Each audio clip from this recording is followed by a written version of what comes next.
Greetings, everyone. Brony Buck here. In preparation for the Grand Brony Gala, I was asked to do a little conversation with the Brony Chef, one of our guests, and today we wanted to talk about the things that he'll be doing at the gala, what got him into what he's doing, and things of that nature. If you don't know who the Brony Chef is, there of course will be links in the description below. You can also check out his appearance on Stay Brony, My Friends with Dusty Cat, and a few other places. So, Brony Chef, how are you doing, sir? Hello, good afternoon. I'm doing very fine, thank you. You? I'm holding up as best I can. Do anything fun today? Went to the gym, making my luggage for tomorrow's trip, and getting ready for the Grand Brony Gala. Ah, nice. And where's your trip going tomorrow? Well, I'm going to Guadalajara, the city of Guadalajara. I need to get my American visa for me to assist a bunch of cons this year, including BronyCon, Everfree Northwest, also TrotCon, Grand Brony Gala, and BronyCon. Oh, man. You're going to be pretty busy. Yeah, very busy. My wallet isn't happy. Yeah, the cons will do that to you, man. I know all about that. So tell us, how did you get into cooking? Well, when I was a little kid, my mom had a friend whose name was Sun Li. My mom and her opened a Chinese restaurant. So at that age, I was 8. So I always wanted to cook because I loved how the way they used the wok and everything. So I started cooking. At the age of 9, I made a perfect fried rice recipe. So that's when I realized that I wanted to be a chef.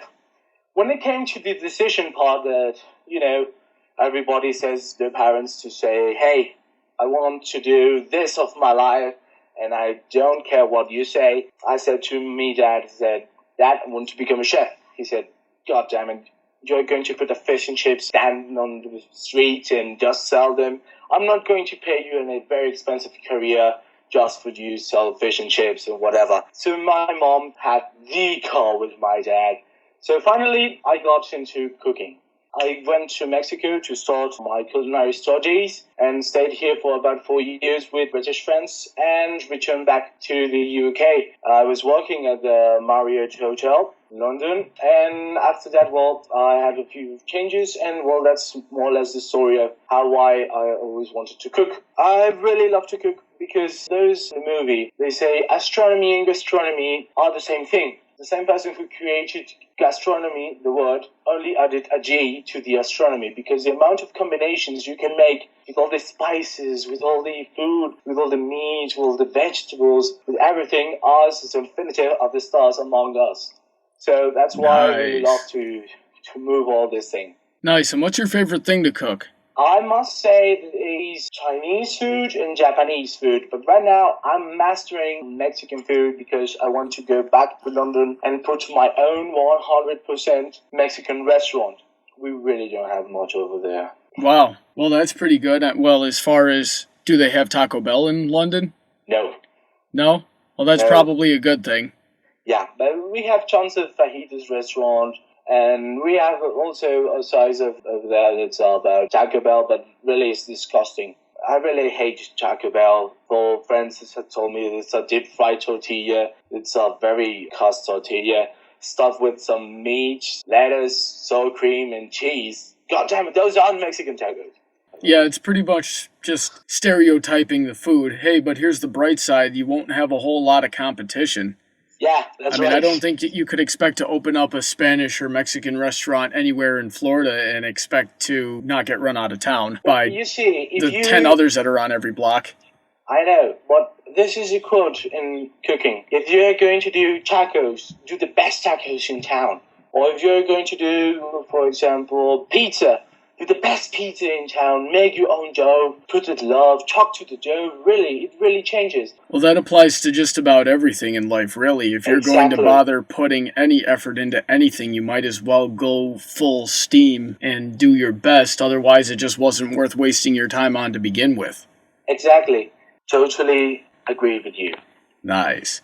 So, tell us something. How did you become a brony? I understand not too many people have asked you that question yet. Well, when I was in the UK, I had a niece. When she was diagnosed with leukemia, she was 4 years old. She battled leukemia for 2 years. She lost the battle against it 8 months ago. It was really a hard time for my family, especially for me. Yeah. But I still remember her parents had lots of money, really lots of money. For example, 2 months would be in UK, 2 months would be in Mexico. I still remembered she wanted me to go to watch the Crazy Girls movie premiere in Los Angeles, but I didn't have my visa. I tried to get it, but it was impossible because of work. So I tried to bond with her watching the show because, well, at the start, I must confess, I started watching the show and said, oh God, ponies, come on. This can't be serious. But just watching her face of how much she was having fun catch me. So I started watching the series and everything, and it stopped moving me. And then comes the bad part. I remember once I was working on, I still remember it really, like it was yesterday, and I so hate that day. I was working with the pastry chef, helping him with the amount of cakes we had to deliver. And I got a call. Regina was the name of my niece. Went to Mexico about 2 weeks before, and she wanted to talk with me. She was at the hospital having her chemo, and I answered the phone. She told me, "Hello, Auntie." I said, "Hello, Regina." She said that she was leaving, and I really don't understand. I said, "Hey, don't be silly. You just left UK. Remember, you're going to come in about 3 months and we're going to have a party. I bought you Celestia." And no, I'm going to have wings and I'm going to be an angel and go to fly with Rainbow Dash on sky. At the same moment, my collar went blank. I didn't know what to say. There's nothing to say when you come across something like that. So imagine a 6-year-old girl saying you that. I know. I don't think I could, man. It's horrible. It's horrible. Just the worst thing it could really happen. Yeah. And then she said to me, "Auntie, never stop smiling." I burst into tears in that moment. In that moment, I was at close with Brony, and well, I created a recipe of Pinkie Pie cotton candy ice cream, which when she left to UK, I gave her like a gallon of it, and she said it tasted like Pinkie Pie. Also had the color of it. But when she said to me that, the only moments I could really remember was the moments I was sitting on my couch watching the ponies, and it really, really crushed my heart. I finished my shift very late that day. It was about 3 morning in UK, and I went to sleep for about 5 hours. Then my mobile rang, and it was Regina's mother, Jenny, who said to me, "Regina passed away 30 minutes ago, and you were the last person who talked to her." After she talked to me, she went into a coma, and she never, ever woke up again. Mm. At that moment, I really wanted to throw everything through the window, abandon everything, literally. I didn't even want to go to work, nothing. Same time, A Christian Girls in Mexico was airing, so I had to go to her funeral. It was in Celaya, in the place they were airing the movie. And then I went to the movie. I cried all the movie. I enjoy every second of it. But not because I really enjoy the movie, just because I would love to have her on my side in this moment and that moment. So that's when I usually said, well, stop the crying, stop everything. If I'm going to do anything about now, is I'm going to remember all those good days with her. Right. So I started cooking, watching every episode, laughing, converting that sad memories into joyful memories. So I started creating brownie recipes. I still recall the apple fridge recipe was actually my first video log. Mm-hmm. I totally enjoy making that, especially since Applejack's best pony. Yes, I said it, Applejack's best pony. Well, there's a lot of people that agree with you. I'm practically one of them. Besides, she's one of the best chefs on the show. Also, I had a blast time making those recipes, and then I started in the fandom actively. I joined the fandom the April 11th of 2012, if I am not lying. So by the moment, it was about a year ago, I become actively as the Brony Chef, and I began to create recipes, make video logs, and all of those things. And most of that is how I become a brony. Really, I really hate to touch the original part, but it's really a part of why I am a brony. Yeah, you can't deny that. I mean, to deny that would be A, denying your own origin, and B, denying, who put you there, which was her, and it would be denying her memory. But from what I can tell, it sounds like you're doing a fairly good job fulfilling her last wish, which, if I remember correctly, was never stop smiling. No, I would never stop smiling. Never. Yeah, that's what it's all about now. And as you may know, the Grand Brony Gala, which you plan on coming to in August, oh yes, is done entirely for the benefit of the local children's hospital here, the All Children's Miracle Network. Does that have any particular coexistence with your motivations for this gala to how you became a brony, or is it all coincidental? No, it really has a reason. You see, when you see young kids sick, it's really awful because you see life is unfair. Now imagine a kid who has cancer. For example, leukemia was on my story. Life is so totally unfair because why at such young age they had to suffer that month? It's horrible. So that's why I wanted to go to the gala, make charity, everything, just for those kids because they really deserve to smile. That's why our kids, they have to smile, they have to play, they have to have tons of joy. And it's not fair. It's really not fair.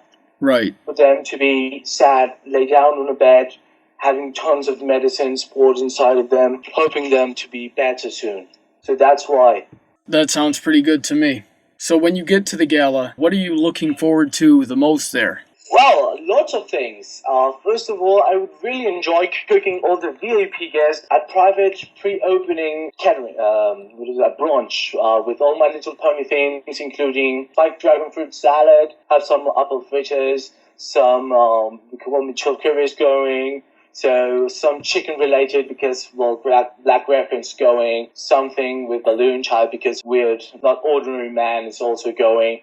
So everybody wanted to englobe everything, creating recipes, especially for the VIP guests and for the admins and for the voice actors and for all the guests going just towards that. It's one of those things I would love to do. So hang on a second. You're going to feed a griffin chicken? Did I hear you correctly? He's a half lion. Come on. I'm sure he had chicken once a while. All right. I'll give it to you. I'm just playing a mean joke anyway. I know.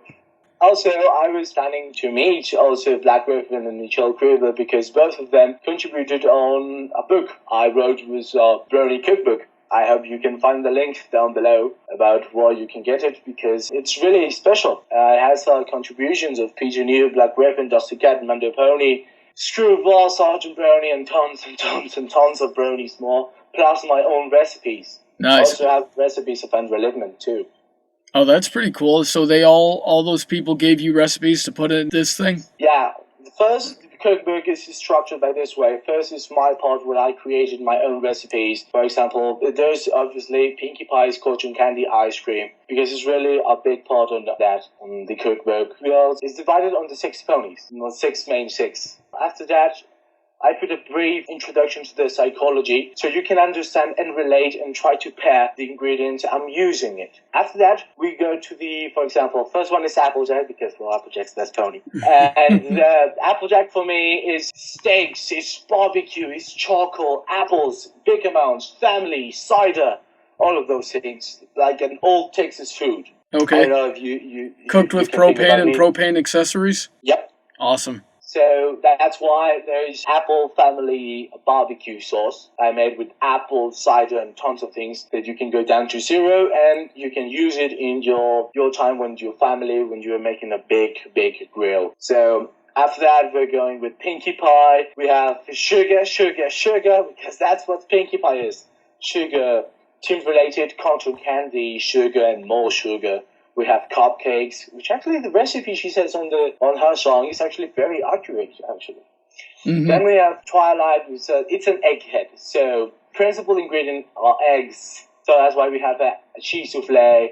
That's why we have impossible cake and all those sorts of things. Then we have Fluttershy. I can relate it more with butter because butter relates you with family, kindness, all those sorts of things with you can relate to Fluttershy. Then we have Rarity. Rarity was in the biggest challenges because Rarity is a drama queen. She's a fashionista. She's a design. So every single thing you made for Rarity has to look perfect in no matter where you look it. So the principal ingredients are roses, and you have to do the recipe so you can create it and take a picture, and then you're going to say, this thing is bloody awesome and it's bloody tasteful. There you go. Really good. After that, that's my part, and then we come to the voice actors part. Then where we have Peter New, Andre Lipman, and Michelle Kriver. I'll try not to give away too much of it, but summarize. What do you think about those? About those, they were absolutely lovely recipes. Before, I have to try every recipe that was held in the cookbook, so I can make just a little bit of arrangements. For example, cakes, flour here is a little different, and you have in Canada, you have in Europe, you have in US. It's simple things. I try to arrange it, just a few of them. So also it has the top 5, has a prologue that's written by Monique Kriber also, and it's very special. Wait for the special edition of the Grand Brony Gala too, so you can only buy at the Grand Brony Gala. Oh wow! All right, that's a good thing to know. I didn't see that coming. Do you have anything else planned for yourself at the gala? Any panels or anything of that nature? Well, yes, I would love to hold a panel of how to ponify your food, because the magic of food is that so easy to work, so easy to imagine tons and tons of things that obviously ponies can be inserted in your food in a matter of way, in either on some pairing or either in form, on color, on everything. So yes, I would like to hold a panel of how to ponify your daily food. Who's best pony for you is Twilight, Fluttershy, because I know there's tons of Flutter fans over there. So Rarity, Rainbow Dash, which is also one of the most popular of the show. So yes, I would love to have the panel. And also I'm looking forward to meet everybody who's going, because probably that's going to be my last con of the year. Probably. Okay. Probably. So I want to finish this year the Grand Brony Gala to pony like we've never ponied before. So lots of things. There will be plenty of opportunities to do just that, I know that much. Yeah, I know. But well, I have to say one thing. What's that? I'm going to have dinner with just the first person who watched me at the Grand Brony Gala and said to me, hey, you're the Brony Chef, and I'm going to invite you to dinner. So that's a challenge. Look at me in the Grand Brony Gala, shout at me, hey, you're the Brony Chef, and if you're the first person who said that, well, I'm buying you dinner. Well, that sounds pretty good, but are you going to make it too easy and wear, like, your uniform, or are you going to go plain clothes and try to be incognito and see if anyone can pick out your face? Probably, yes. No, obviously, the latter option or the former? I'm not going on my chef jacket. That's only when I'm at the panel or whatever. But starting on the con, I'm going to do cosplay, so you really have to open your eye. Okay, good. And the cosplay is amazing. I love cosplays, just as long as you don't make it unfair and go in like the full suit dressed as, those big, I think they're called fursuits of one of the ponies, or, I've seen people just wear full Discord masks. No worries. It's going to be challenging but fair. Yes, it's going to be challenging but fair. And when you found me, you're going to have a blast. You're going to laugh at the moment you find me. I promise you. Nice. And watch out. Spoiler alert is one of Pinkie Pie's. Oh, geez. All I can say is watch out for King Sombra. He's going to be there. King Sombra? Yeah. No problem. King Sombra's going to be there too, and he's a big jerk. No problem. Yep. I have my party cannon ready. All right, sounds good. Or maybe someone will throw their wife at me again. No! That's why I've never got married. Is that the only reason? Yes. You're afraid of your wife being thrown at you from someone else, used as a weapon? No, me throwing me wife. Oh, okay. Because after watching that episode, I really had the necessity of doing that just once. We'll work it into the choreography of the plays, where Shining Armor will be down and he'll go, there's only one way to stop King Sombra. Throw waifu. Yeah. That would be so awesome. Please do it. We'll figure it out. Make these chef's dreams come true. We'll figure it out, man. No worries. Is there anything else you'd like to say in closing? Because I think we've covered just about everything. Well, Hope to see you in the Grand Brony Gala. Please, if you want to buy a cookbook, there's the link. And also, if you want to wait for the Grand Brony Gala edition. Oh yeah, for all the artists, we're going to have a contest, isn't it? Yeah. Yeah, so you can create your own cookbook cover. There's going to be, hopefully, the link. Yep, below. we'll have all the links that they need. Yes, you can find the link in the description, and there's going to be everything. You can win a signed Brony Cookbook, signed by Black Griffin, Michelle Criver, myself, and, well, it's going to be a limited edition. Also, if I don't recall, it's going to weekend pass. Also. Yes. So to reiterate for emphasis here, we're holding a contest.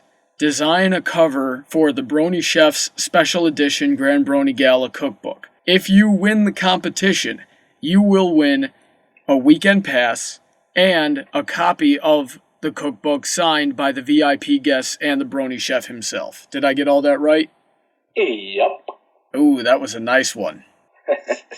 All right, I love it, man. I can't wait. Me neither. I want to be the Grand Brony Gala tomorrow. No, wait, I need to have my visa. Yeah, we got to take care of the other stuff first, and hopefully all goes well. I'll see you at Everfree Northwest.